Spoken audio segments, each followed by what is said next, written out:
Good morning, everyone. My name is Mira Novanda, and today I am gonna presenting about periodization of Renaissance literature. The first one is periodization Renaissance literature is about 1485 to 1558. About early Tudor literature, and then 1558 to 1603 there is Elizabeth literature, and then 1603 to 1625 there is Jacobean literature, and then 1625 to 1649 there is Caroline or Carolean literature. And the last one is 1649 to 1660. There is Commonwealth literature or Britain interregnum. Okay. Next is, the first one is early Tudor literature. There was an important phenomenon in that period among others. Protestant religion emerged marked by the decision of Martin Luther from Roman Catholic, the emergence of Anglican Christian, marked by the decision of Henry VIII to separate state religions from Roman Catholic. Jadi, yang pertama ini merupakan sastra Tudor awal. Terdapat beberapa peristiwa penting pada periode tersebut, antara lain munculnya agama Protestan yang ditandai oleh pemisahan diri Martin Luther dari Katolik Roma. Nah, munculnya Kristen Anglikan atau Gereja Protestan Inggris ini ditandai dengan keputusan Henry ke-8 untuk memisahkan agama negara dari Katolik Roman. Literature at that time was very much affected in terms of day. Politics was a very popular topic in that area. In that era. Edmund Spenser was one of the famous writers at that time, and Edmund Spenser was a poet.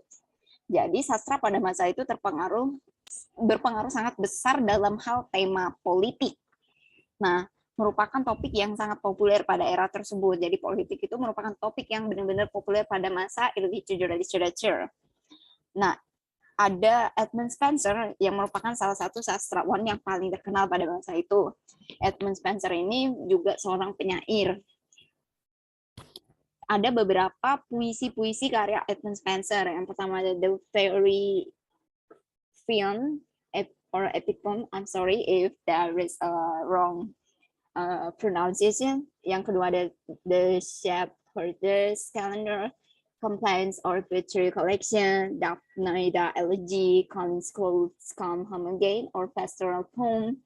There is Astropal Elegy. Ada Amorety and Epithalamion or Ode.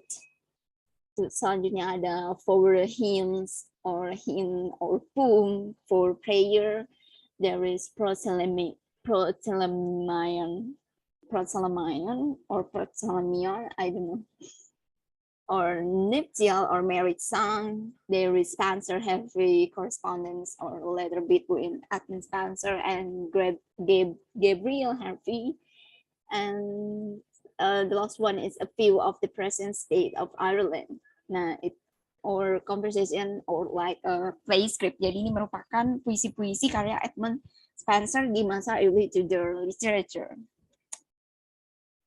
Next is ada Elizabeth literature. In literature, William Shakespeare was the most important figure. At the time, Shakespeare was a writer, playwright, and sonnet writer or 14-line poetry. Early works from Shakespeare were written during the reign of Queen Elizabeth I. Nah, dalam bidang sastra, William Shakespeare ini adalah tokoh yang paling penting pada masa tersebut, di mana Shakespeare merupakan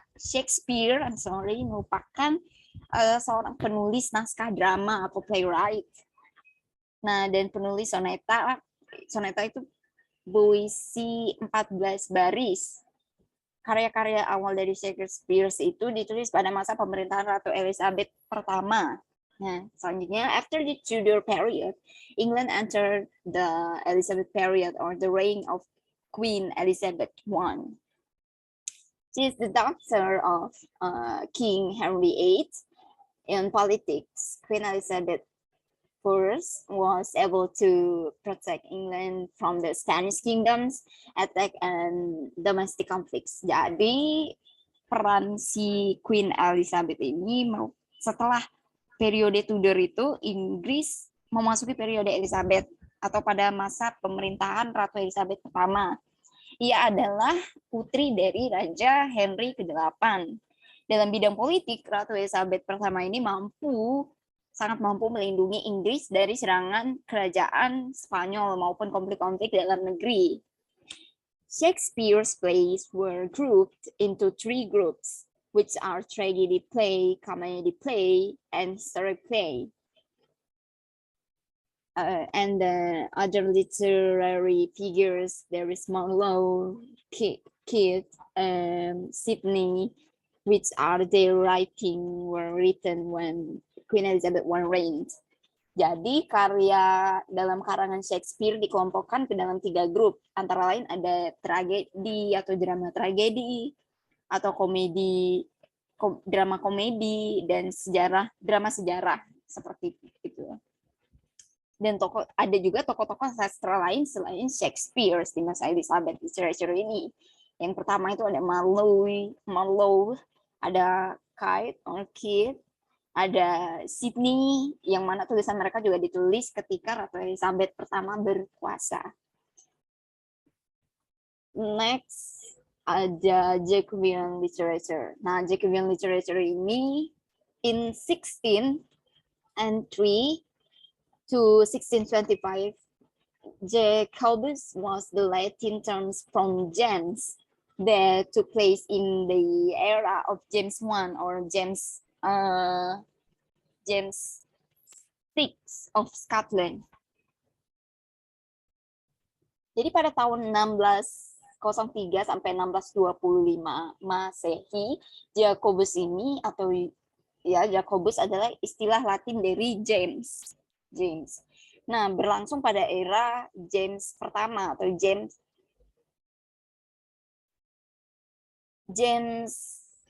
ke-6 dari Scotland.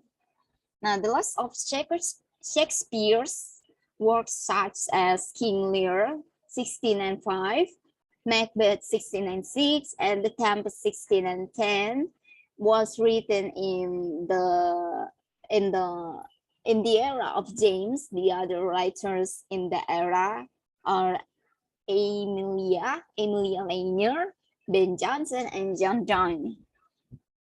Jadi karya-karya terakhir dari Shakespeare seperti King Lear tahun 1605, Macbeth tahun 1606, dan The Tempest tahun 1610 ditulis pada era James atau pada era Jacobus ini.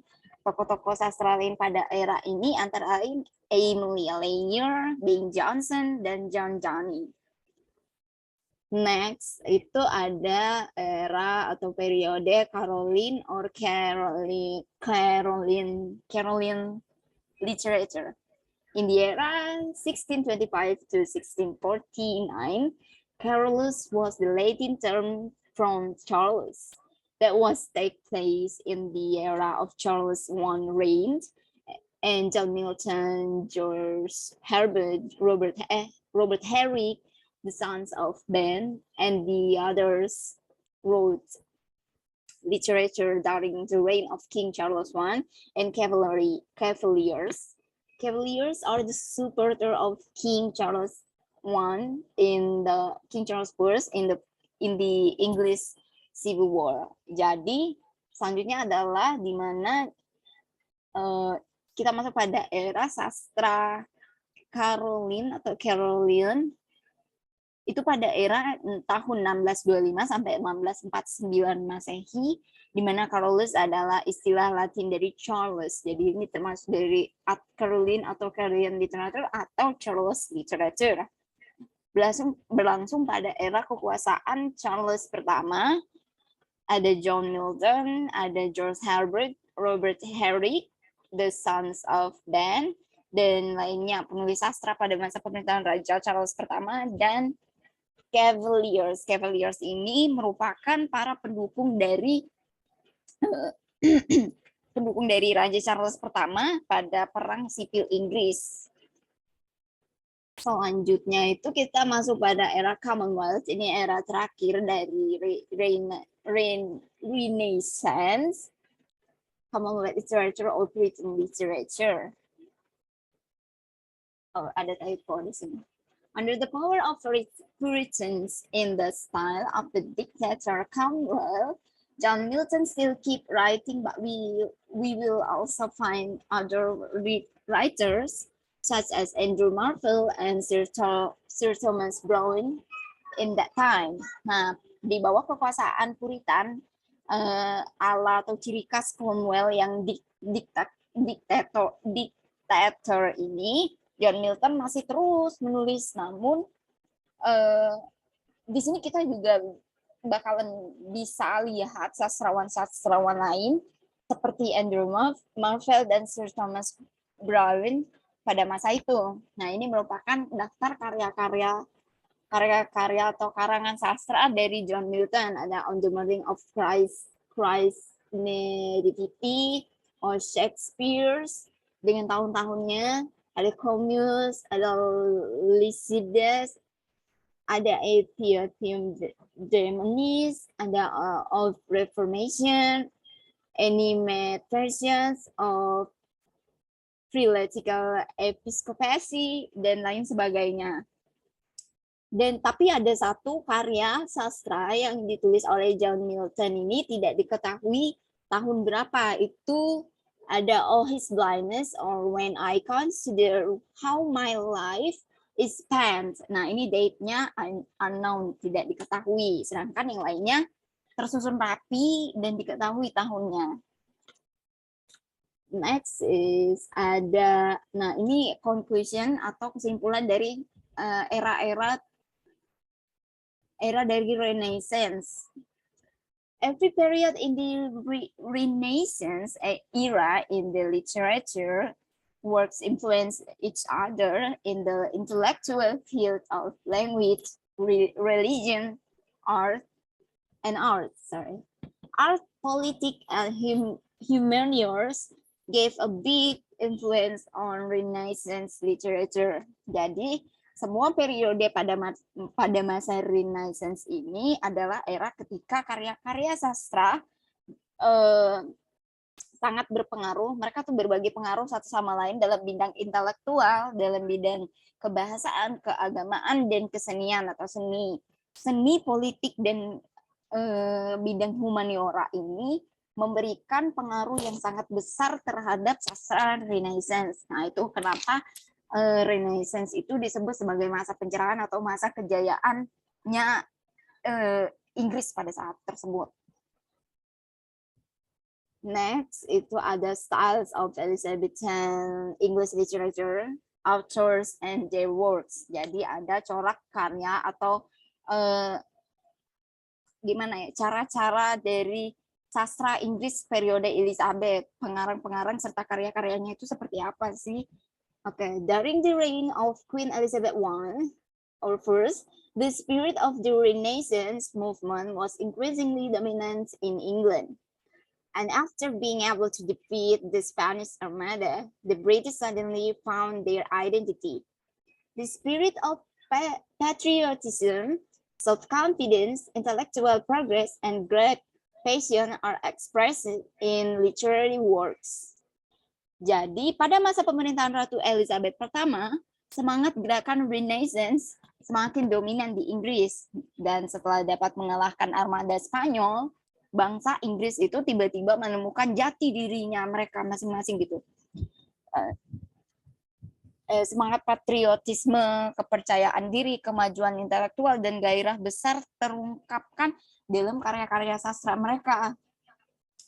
Learning the characteristics of literary works of the Elizabethan period and its authors is very important because knowing the characteristic of literary works and their authors will facilitate the understanding of English literature like poetry, play, prose of the Elizabethan period. Jadi mempelajari ciri-ciri karya sastra periode Elizabeth serta para pengarangnya sangat penting karena dengan mengetahui ciri-ciri dan karya sastra pada pengarang-pengarangnya akan memudahkan kita pemahaman kita mengenai karya sastra Inggris seperti puisi, drama, prosa pada periode Elizabeth.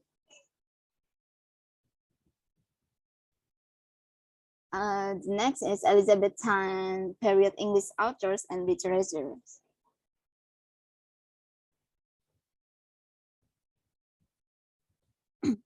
Although England made great progress during the reign of the Tudor family, or including Queen Elizabeth, in the last 12 years of the 16th century, they still lagged far behind Italy, France, and Spain in literature, the arts, and the process of a new civilization as a whole. Jadi meskipun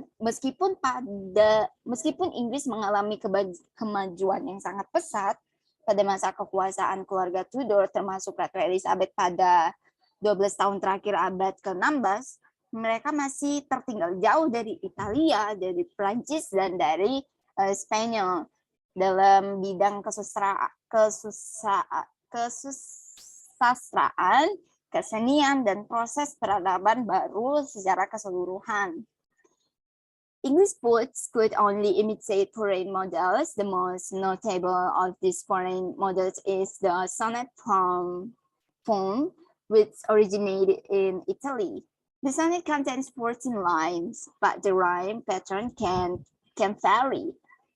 The Earl of Surrey and Sir Thomas White, whom both died at a young age, were good at using the sonnet form during the first half of the 16th century, then followed by Shakespeare and Milton, who also succeeded in using the sonnet form. In general, Elizabethan poetry has a romantic tone that it follows the voice of the heart, uses phrase language, and is still influenced by classical and Italian literature. Jadi penyair-penyair Inggris hanya dapat meniru model-model asing pada saat tersebut. Yang paling menonjol dari model-model asing tersebut dalam bentuk soneta yang berasal dari Italia. Soneta berisi 14 baris. Itu merupakan puisi 14 baris, tetapi pola rimanya dapat berubah-ubah. The Earl of Surrey dan Sir Thomas White, yang keduanya meninggal pada usia muda, pandai menggunakan bentuk soneta selama paruh pertama abad ke-16. Kemudian disusul Shakespeare dan Milton yang juga berhasil menggunakan bentuk soneta. Secara umum karya-karya puisi zaman Elizabeth bernada romantik, yaitu lebih mengikuti suara hati, menggunakan bahasa yang segar, dan masih dipengaruhi karya sastra klasik dan Itali. In addition to poetry, prose in Elizabeth's time also underwent changes. The characters in the story are no longer extraordinary creators like in romance, but just ordinary people. His style of language is somewhat contrite and use long sentences. But the most advanced in the Elizabethan period was the work of play. Play works no longer solely aim to teach religion and morals, but also aim to show human life. Classical writers have also influenced playwrights about form.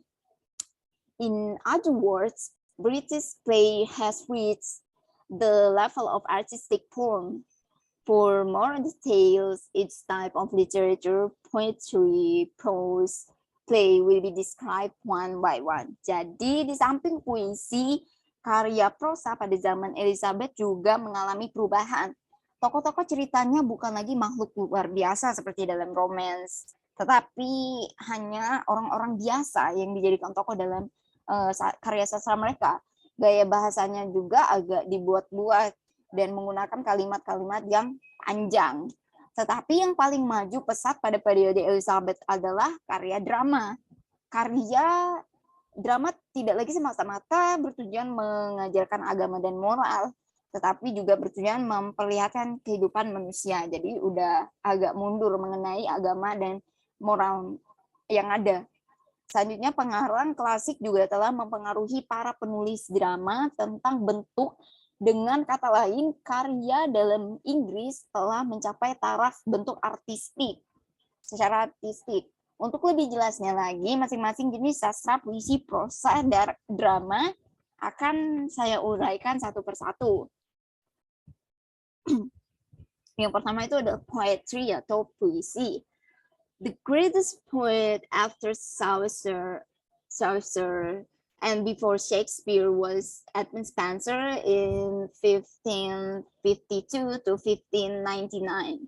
Spenser was born in London in 1552. He studied at Merchant Taylor's School and then continued to Pembroke College, Cambridge, where he received his master's degree in 1576.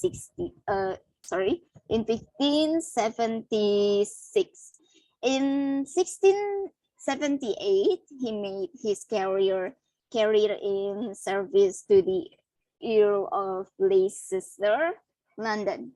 After the publication of Shepherd's Calendar, a collection of 12 poems, pastoral depicting rural life and its verse representing a month, Spenser worked in Ireland as secretary to Lord Grey de Wilton.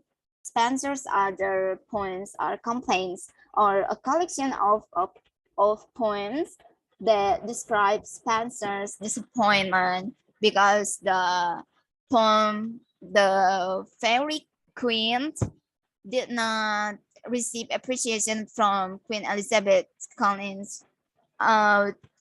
Clouds Come. Jadi penyair terbesar setelah Chaucer dan sebelum Shakespeare itu ada Edmund Spenser pada tahun 1552 sampai 1599. Spenser itu dilahirkan di London pada tahun 1552. Dia belajar di Merchant Taylor's School dan kemudian melanjutkan ke Pembroke College, Cambridge, di mana dia mendapat gelar Magister pada tahun 1576. Dan pada tahun 1678, dia meniti karir dengan mengabdi sebagai pastoral yang menggambarkan kehidupan pedesaan dan masing-masing sajak mewakili satu bulan. Spenser bekerja di Irlandia sebagai sekretaris Lord Grey de Wilton. Nah, sajak-sajak Spenser lainnya yaitu complaints atau suatu kumpulan sajak yang menggambarkan kekecewaan Spenser karena sajak The Fairy Queen kurang mendapat penghargaan dari Ratu Elizabeth or Calling Clouds Come. Selanjutnya Home Again, or a poem that describes the time of love and marriage. During his visit to London, Spenser wrote the Hymn of Heavenly Love and Hymn of Heavenly Beauty and the shorter poem Protalamion. Home Again atau sajak yang menggambarkan masa bercinta dan perkawinannya selama kunjungannya ke London.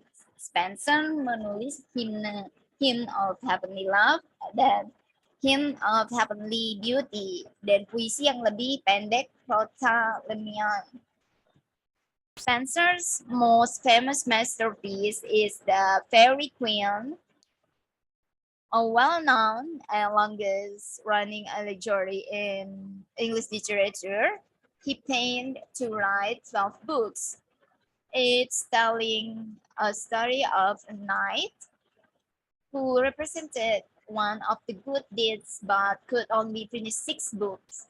Each knight symbolizes holiness. Holiness, temperance, simplicity, chastity, purity, friendship, justice, and courtesy, modesty. Karya Spencer yang paling terkenal itu atau yang masterpiece adalah The Fairy Queen, sebuah sajak alegori yang terkenal dan terpanjang dalam kasanas kesusastraan Inggris. Dia merencanakan menulis 12 buku, masing-masing mengisahkan seorang kesatria yang melambangkan salah satu perbuatan kebaikan, tetapi hanya dapat menyelesaikan 6 buku saja.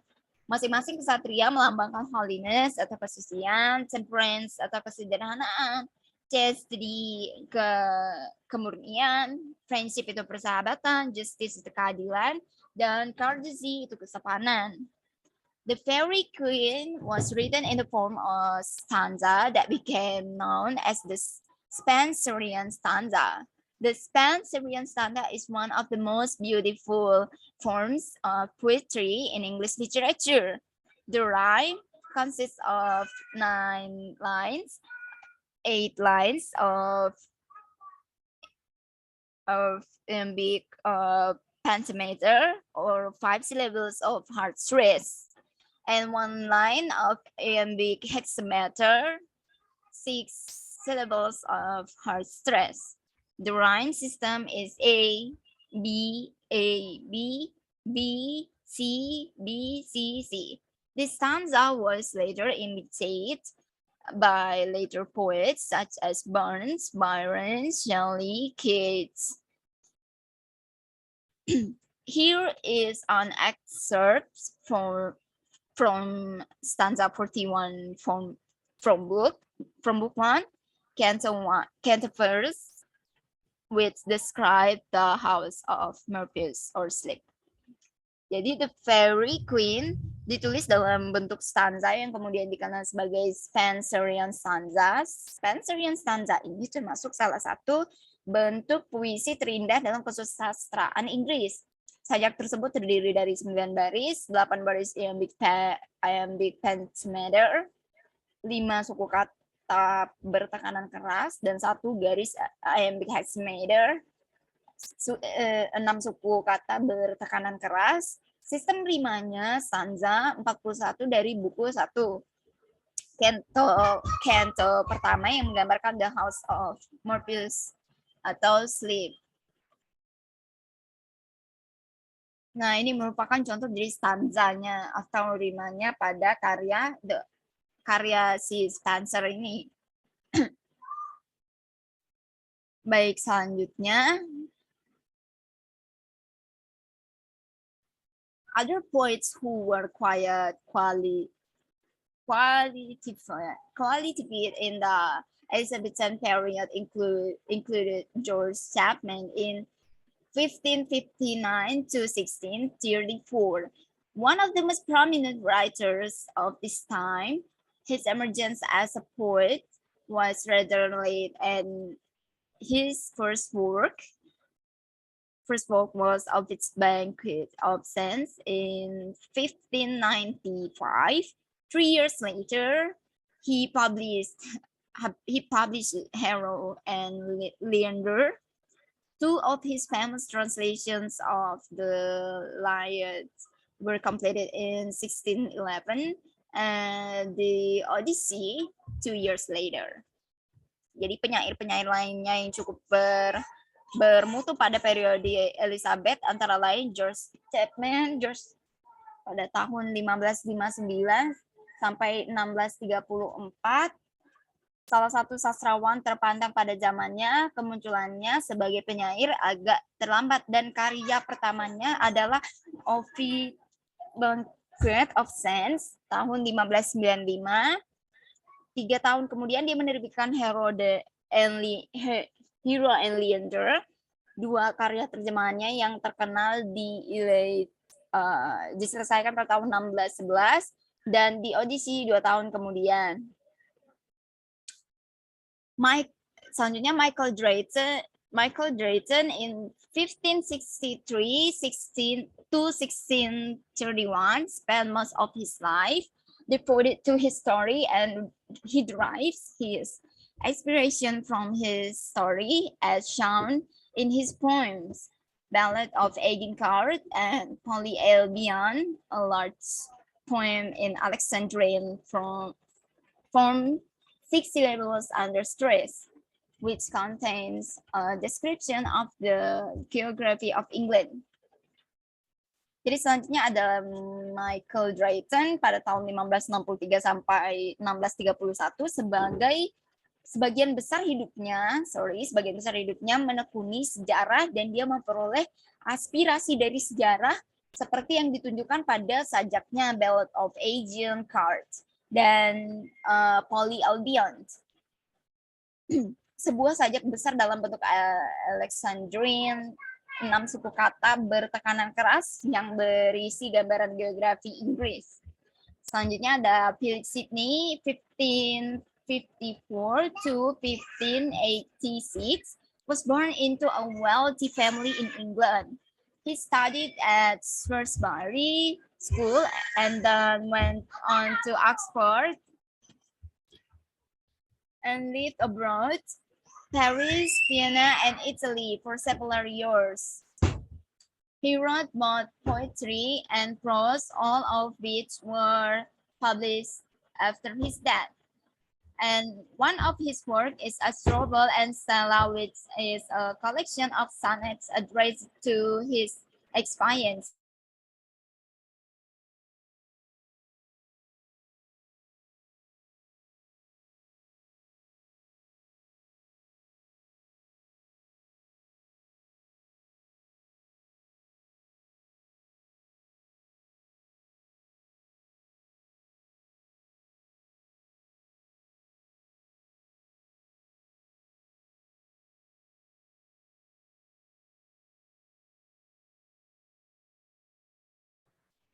Selanjutnya ada Philip Sidney pada tahun 1554 sampai 1586, lahir dari keluarga kaya di Inggris. Dia bekerja di Shrewsbury School dan kemudian melanjutkan ke Oxford dan tinggal di mancanegara, Paris, Vienna, dan Italy. Selama beberapa tahun dia menulis baik puisi maupun prosa yang semuanya diterbitkan setelah meninggal. Salah satu karyanya adalah Asdrubal and Stella yang merupakan kumpulan soneta yang ditujukannya kepada bekas tunangannya. And then Thomas Sackville in 1536 to 1608 is known for his poem Into the Mirror of Magistrates, which describes the life of the rulers of that era.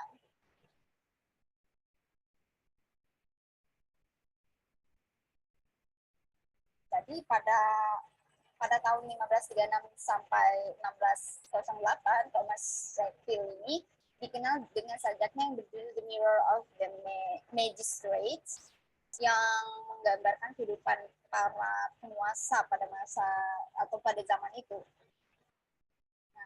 Kita telah membahas mengenai poetry, ciri khas poetry pada Elizabethan. Selanjutnya kita masuk ke prose atau prosa. In the Elizabethan period, prose works were also quite developed, also not as fast as drama. Famous prose writers include John Milly in 1554 to 1606 with his works Euphonious, The Anatomy of Wit in 1579, and Euphonious and His England in 1580. Euphonious, The Anatomy of Wit is a work of fiction that tells the story of a love triangle where two friends love the same girl. This work contains teachings of manners, feelings, and monologues. Jadi dalam periode Elizabeth, karya-karya prosa juga cukup berkembang meskipun tidak sepesat karya drama. Pengarang-pengarang prosa yang terkenal antara lain ada John Lyly di tahun 1554 sampai 1606 dengan karya-karyanya Euphus, The Anatomy of Wit tahun 1579 dan Euphus and His England tahun 1580. Euphus, The Anatomy of Wit merupakan sebuah karya fiksi yang berkisah tentang cinta segitiga, yaitu di mana ada dua sahabat mencintai gadis yang sama. Karya ini mengandung ajaran tentang tata krama, perasaan, dan moral. And then there is Philip Sidney in 1554 to 1586, was born into a wealthy family in England. He studied at Shrewsbury School and then went on to Oxford and lived abroad in Paris, Vienna, and Italy for several years. His works include the Arcadia 1590, Astropol and Strela in 1561. Arcadia is in the form of a pastoral romance, which is a collection of songs and sonnets addressed to Lady Penelope de Perux, and Lady Rich. Jadi Philip Sidney pada tahun 1554 sampai 1586 lahir dari keluarga kaya di Inggris. Dia belajar di Shrewsbury School dan kemudian melanjutkan ke Oxford dan tinggal di mancanegara, Paris, Vienna, dan Italia. Selama beberapa tahun, karya-karyanya itu antara lain The Arcadia pada tahun 1590, Astropol dan Strela pada tahun 1591. Nah, Arcadia ini berbentuk pastoral romance yang merupakan kumpulan nyanyian dan soneta yang ditujukan pada Lady Penelope de Perux dan Lady Rich. Next slide itu ada Thomas Nelson pada tahun 1567 sampai 1600, was a journalist who was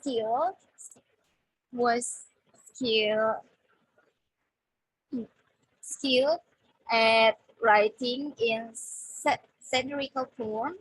Many of his pamphlets satirize the power of the church, the scandals of elite society. His first introduced a story called the Picaresque Chronicle as opposed to pastoral romance, both in vein and style. The word picaresque comes from the Spanish word picaro, which means criminal. The Picaresque Chronicle can be called the forerunner of the gangster's novel. This kind of novel contains a series of adventures carried out by bad people or rogues. The story is more realistic and uses a lot of simple style of language, even though it still uses long sentences. Thomas Nash's famous Picaresque story is the Unfortunate Traveler or the Life of Jack Wilton in 1594. Jadi selanjutnya ada Thomas Nash pada tahun 1567 sampai 1600, adalah seorang jurnalis yang ahli dalam menulis dalam bentuk satir. Karya-karya pamfletnya banyak menyindir kekuasaan gereja, skandal-skandal masyarakat elit. Dia juga pertama kali memperkenalkan cerita yang disebut Picaresque Chronicle yang berlawanan dengan pastoral romance. Baik dalam tema maupun gaya bahasanya, petualangan. Kata Picaresque berasal dari kata Spanyol picaro yang berarti penjahat atau crime. Picaresque Chronicle ini dapat disebut pelopor novel gangster. Novel semacam ini berisi serangkaian petualangan yang dilakukan oleh orang-orang jahat atau rogues. Ceritanya juga lebih realistis dan menggunakan gaya bahasa yang kasar dan sederhana, meskipun masih menggunakan kalimat-kalimat yang panjang. Cerita Picaresque dalam karya Thomas Nash ini yang terkenal adalah The Unfortunate Traveler or The Life of Jack Wilton di tahun 1994. In addition to works of fiction, there are also non-fiction prose works. The Apologia for Poetry in 1595 by Philip Sidney was the first literary criticism in the English language. In this work, Sidney still uses long and convoluted language due to the influence of Euphuism. Another non-fiction prose work is The Advancement of Learning and Essays, written by Francis Bacon in 1561 to 1626. He was a philosopher, politician, judge, and writer. As one of the Renaissance figures, Bacon advocated abandoning the conventional ways of thinking of the Middle Ages and replacing them with experimental and inductive methods. Bacon's principles at that time were considered revolutionary, and his style of language was scientific that is short and concise.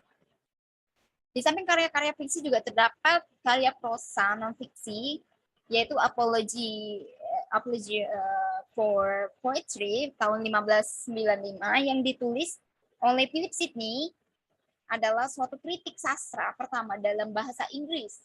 Dalam karya ini, Sidney masih menggunakan bahasa yang panjang dan berbelit-belit karena terpengaruh Euphuism. Karena karya proses non-fiksi lainnya adalah The Advancement of Learning and Essays yang ditulis oleh Francis Bacon tahun 1561 sampai 1626. Dia seorang filsuf, politikus, hakim, dan sastrawan. Sebagai salah satu tokoh Renaissance, Bacon juga menganjurkan untuk meninggalkan cara-cara berpikir konvensional zaman pertengahan dan menggantinya dengan metode eksperimental dan induktif.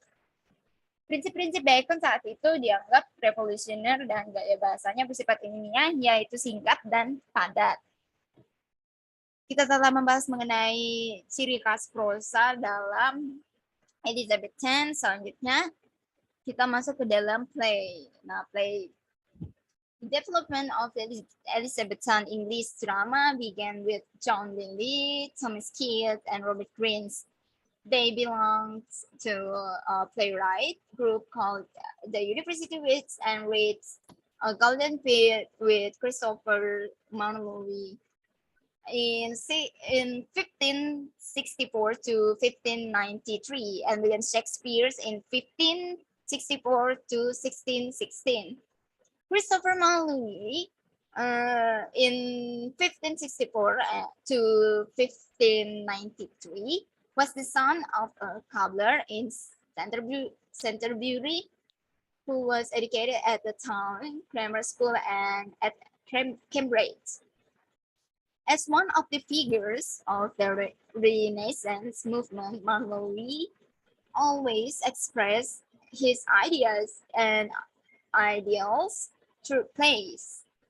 A special feature of the Renaissance people was that they always fought for individual freedom and power through science, money, and politics. His work, The Tragic History of Dr. Faustus' theme is the source of power through science. In this drama, Dr. Faustus, a scientist who thirsts for knowledge, makes a pact with the demon Mephistopheles in order to master all kinds of knowledge and power. After being able to enjoy all knowledge and power for 24 years, or according to the agreement, Marlowe's soul was dragged to hell by the demon. Nah, jadi perkembangan dalam Inggris periode Elizabeth dimulai dengan John Lyly, Thomas Keats, Robert Greene. Mereka termasuk kelompok penulis drama yang disebut the University Wits. dan mencapai puncak keemasan dengan Christopher Marlowe tahun 1564 sampai 1593 dan William Shakespeare 1564 sampai 1616. Nah, Christopher Marlowe ini tahun 1564 sampai 1593 adalah seorang anak tukang sepatu di Canterbury yang mendapat pendidikan di The Town Grammar School dan di Cambridge. Salah satu tokoh gerakan Renaissance. Dia Marlowe ini selalu mencurahkan ide-idenya dan cita-citanya lewat karya-karya drama. Ciri khusus seorang Renaissance adalah selalu berjuang untuk kebebasan dan kekuasaan individu melalui sains, uang, dan politik. Oh my God. Karyanya The Tragic History of Dr. Faustus bertema mencari kekuasaan melalui sains. Dalam drama ini dikisahkan Dr. Faustus, seorang ilmuwan yang haus ilmu mengadakan perjanjian dengan setan, Mephistopheles, agar dapat menguasai segala macam ilmu dan kekuasaan. Setelah dapat menikmati segala ilmu dan kekuasaan selama 24 tahun sesuai dengan perjanjian, jiwa Marlowe diseret ke neraka oleh setan tersebut. Wow. Another of Marlowe's works that are also imbued with the spirit of the Renaissance of is Tamburlaine. Sorry. This drama is about a shepherd who becomes an emperor. Tamburlaine's ambition is different from Faustus' ambition. Tamburlaine wanted political power, a great power that included big countries, while Faustus' interest lay in acquiring knowledge or science. Sitting in the chariot drawn by the conquered kings, Tamburlaine boasted of his power, but unfortunately for him, he got sick and died a horrific death. Jadi karya Marlowe lainnya yang dijiwai semangat Renaissance itu adalah Tamburlaine. Dalam drama ini berkisah tentang seorang pengembala yang menjadi seorang kaisar. Ambisi Tamburlaine berbeda dengan ambisi Faustus, di mana Tamburlaine menginginkan kekuasaan politik, kekuasaan besar yang meliputi negara-negara besar, sedangkan minat Faustus terletak pada perolehan pengetahuan atau sains. Sambil duduk di kereta kencana yang ditarik oleh raja-raja taklukan, Tamburlaine menyombongkan kekuasaannya, tetapi malang baginya dia menderita penyakit dan kemudian mati mengenaskan. The Duke of Malta yang ditulis oleh di sini The Duke of Malta yang ditulis oleh Marlowe adalah sebuah drama yang menggambarkan nafsu serakah seorang Yahudi tua yang berprofesi sebagai lintah darat. Dia menemui ajalnya karena tercebur dalam kuali mendidih yang dia siapkan untuk orang lain. Nah, jadi The Duke of Malta ini juga salah satu karya dari Marlowe ini tadi yang berkisah tentang drama yang menggambarkan nafsu serakah dari seorang Yahudi tua. Dan akhirnya dia juga menemukan ajalnya karena tersebut dalam kuali mendidih yang disiapkan oleh orang lain. Next.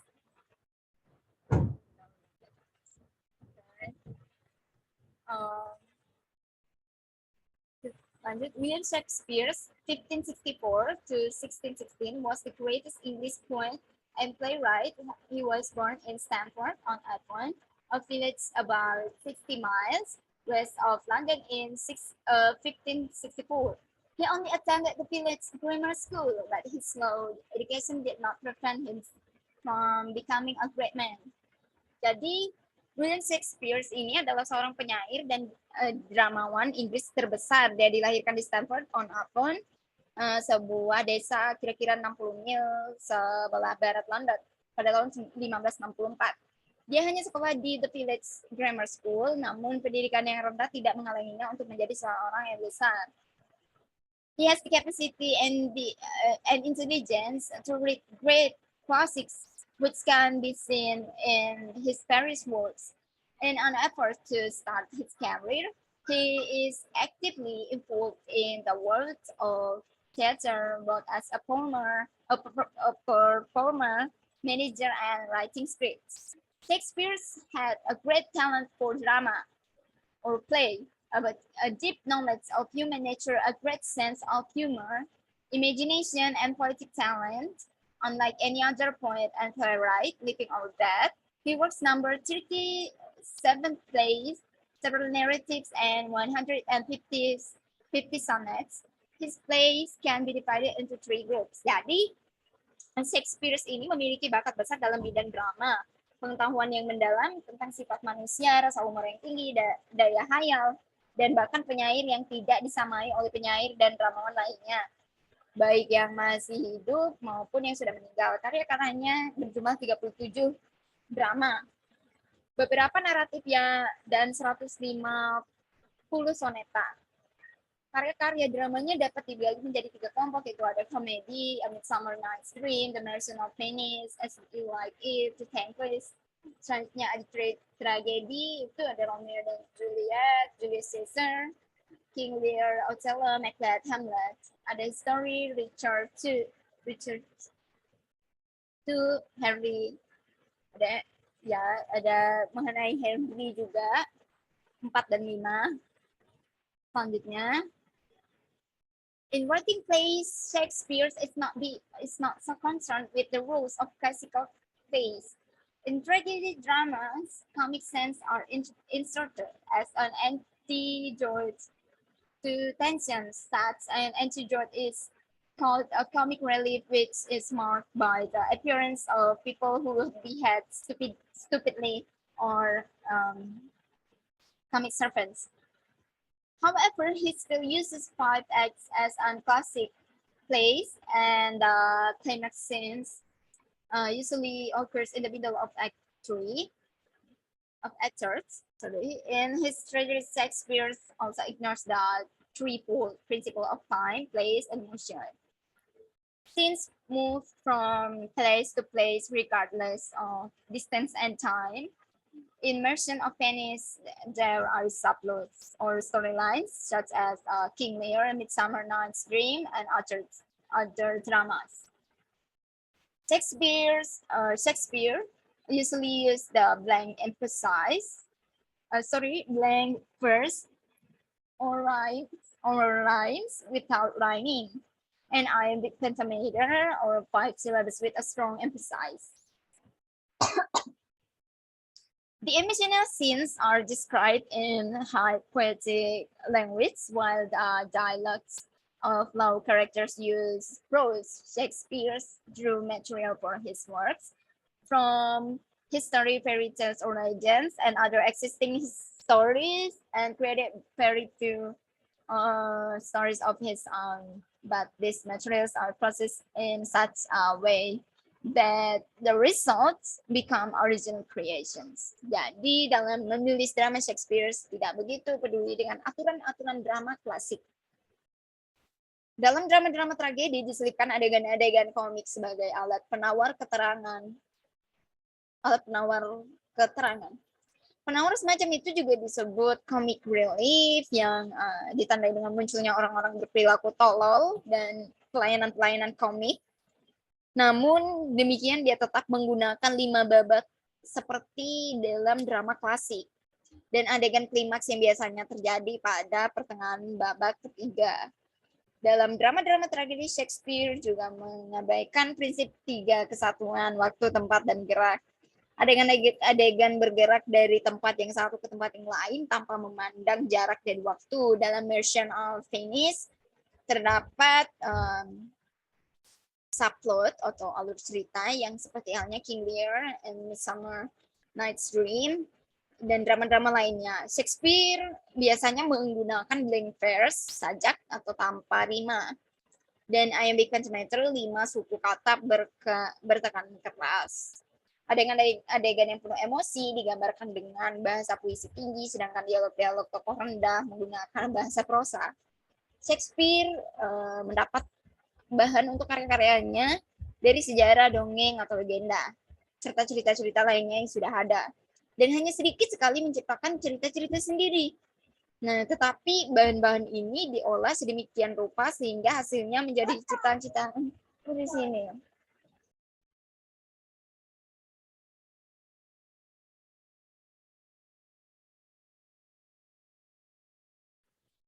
Nah, ini beberapa Shakespeare's career as a playwright can be divided into four periods. Jadi, karir Shakespeare sebagai seorang dramawan terkenal banget dapat dibagi menjadi 4 periode. Yang pertama itu experimental period in 1588 to 1596, periode eksperimen 1588 sampai 1596. This period is characterized by youthfulness, exuberance, excessive use of language, and use of the blank verse. Works at this time include Love's Labor Laws, Two Gentlemen of Verona, Comedy of Errors, Romeo and Juliet, Richard II, and King John. Jadi periode ini ditandai dengan sifat-sifat kemudahan, semangat yang meluap-luap, penggunaan bahasa yang berlebihan, dan pemakaian blank verse. Karya-karya pada masa ini antara lain ada Love's Labor Laws, ada Two Gentlemen of Verona, ada Comedy of Errors, Romeo and Juliet, Richard II, and King John. Selanjutnya ada developmental period in 1596 to 1602. Jadi periode perkembangan tahun 1596 sampai 1602. By this time, Shakespeare had shown greater artistic rigor and skill, better storytelling, and deeper knowledge of human nature. His works during this period include Midsummer Night's Dream, The Version of Venice, Henry IV, The Merry Wives of Windsor, As You Like It, 12 Nights. Jadi pada masa ini Shakespeare sudah menunjukkan kecermatan dan kemahiran artistik yang lebih tinggi, rangka cerita yang lebih baik, dan pengetahuan tentang sifat-sifat manusia yang lebih mendalam. Karya-karyanya pada masa ini antara lain ada Midsummer Night's Dream, ada The Merchant of Venice, ada Henry IV, ada The Merry Wives of Windsor, As You Like It, 12 Nights. Selanjutnya itu yang ketiga ada the period of gloom and depression 16 and 2 and 16 and 8. At this time, Shakespeare had shown the maturity of the soul and the peak of artistic development. His works at this time include Hamlet, Othello, Macbeth, King Lear, Julius, and Caesar.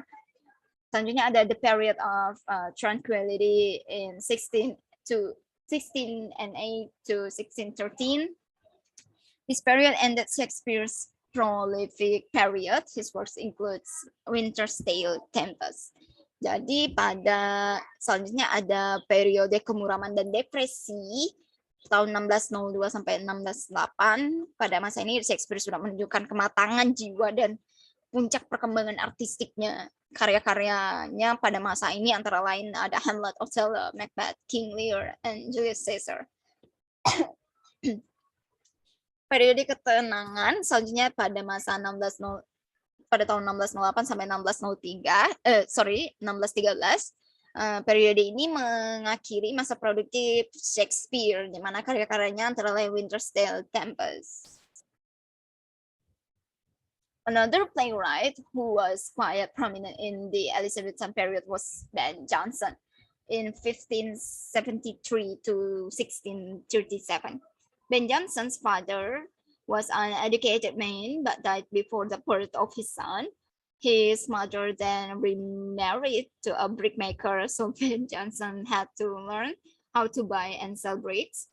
He also studied at Cambridge for some time but dropped out before obtaining a bachelor's degree. Jadi dramawan lainnya yang cukup menonjol pada periode Elizabeth adalah Ben Jonson.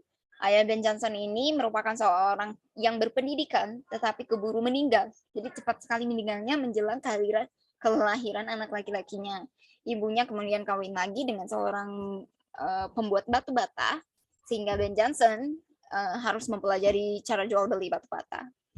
Dia juga belajar di Cambridge untuk beberapa waktu, tetapi keluar sebelum memperoleh gelar sarjana. Then they entered military service and joined the war in the Netherlands, so that he had a higher temper and likes to fight. his thoughts on literature were different from those of his contemporaries. Ben Jonson opposed to romantics of the era, Shakespeare's and others, and tried to maintain the norms of classical literature. Thus, he researched to concept of the unity of time, place, and motion. The plays are carefully written. Comedy and tragedy spirited by Ben Jonson is very realistic in depicting the world of men and women. Kemudian dia masuk di dinas militer dan ikut berperang di Belanda sehingga bertemperamen tinggi dan senang berkelahi atau bertikai. Pikiran-pikirannya tentang sastra berbeda dengan penulis-penulis seangkatannya. Ben Jonson juga menentang aliran romantik pada zaman itu atau Shakespeare dan lain-lainnya, dan mencoba mempertahankan norma-norma sastra klasik. Dengan demikian dia meneliti tentang konsep kesatuan waktu, tempat, dan gerak. Drama-dramanya juga ditulis secara cermat, komedi dan tragedi dipisahkan. Ben Jonson sangat realistis dalam melukiskan dunia pria dan wanita. Selanjutnya ada Ben Jonson's work include Everyman in his humor, satirical writing that aims to satirize a person, institution, or idea. Full point writing describing someone who is crazy about money, and The Age Myth, a study of fake chemistry, the sun and women, telling someone who hates noise. Jadi karya-karya Ben Jonson antara lain ada Everyman in his humor, tulisan berbentuk satir yang bertujuan untuk menyindir seseorang. Lembaga Gagasan, ada Volpone, tulisan yang menggambarkan seseorang yang gila uang. The Alchemist, suatu studi tentang ilmu kimia palsu. The Silent Women, ada memisahkan seseorang yang benci dengan suara bising. Jadi itu merupakan salah satu beberapa karya-karya Jonson lainnya. Besides Shakespeare, Marlowe, and Ben Jonson, there are playwrights who are classified as minor dramatists. These playwrights include Beaumont and Fletcher, who always co-write and whose works are The Maid's Tragedy or Tragedy and The Night of the Burning Vessel or Comedy. John Webster, who wrote Blood and Thunder, plays full of horror and violent scenes, and his works are The Duchess of Malfi in 1623, and Thomas Dekker, who wrote comedy plays The Shoemaker's Holiday. Jadi di samping Shakespeare, Marlowe, Ben Jonson, terdapat dramawan-dramawan yang digolongkan sebagai minor dramatists. Dramawan-dramawan tersebut antara lain Beaumont and Fletcher yang selalu menulis drama, dan karya-karyanya adalah The Maid's Tragedy atau genre tragedi, dan juga The Night of the Burning Vessel komedi. John Webster yang menulis drama-drama Blood and Thunder yang penuh dengan adegan-adegan horor dan keras, dan karyanya adalah The Duchess of Malfi tahun 1623, dan Thomas Dekker yang menulis drama-drama komedi The Shoemaker's Holiday. Okay, that's all. Mungkin ada yang ingin ditanyakan, bisa ditanyakan nanti. Itu merupakan presentasi mengenai Renaissance, periodization Renaissance. Terima kasih atas perhatiannya. Sampai jumpa. Dan semangat selalu.